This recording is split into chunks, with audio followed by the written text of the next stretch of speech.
भाजप उमेदवार हिना गावित यांनी शिवसेना शिंदे पक्षाचे चंद्रकांत रघुवंशी यांची भेट घेतली, मात्र त्यानंतरही रघुवंशी नाराजच आहेत। त्यामुळे गावितांच्या प्रचारापासून शिंदे पक्ष दूरच आहे। रघुवंशी यांची मदत महायुतीला मिळाली नाही तर त्याचा मोठा फायदा हा काँग्रेसचे उमेदवार गोवाल पाडवी यांना होणार आहे। त्यामुळे भाजप आणि शिंदे पक्षातील हा वाद कधी मिटणार असा प्रश्न आता विचारला जातो आणि हाच वाद मिटवण्यासाठी आता मुख्यमंत्री आणि उपमुख्यमंत्र्यांनी मध्यस्थी करावी असं रघुवंशींचं म्हणणं आहे।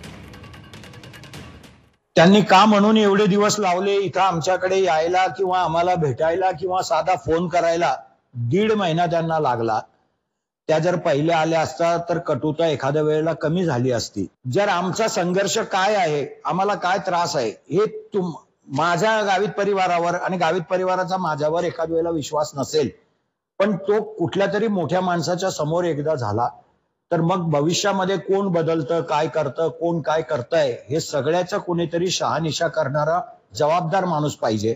आणि म्हणून मी ताईला सुद्धा विनंती केली की तुम्ही सांगाल वरती पण, आणि एकनाथ शिंदे आणि देवेंद्रजी जेही बोलवतील मी यायला तयार आहे, पण आपला जो काही निर्णय होईल तो त्यांच्या समोरच होईल असं मला तरी वाटतं।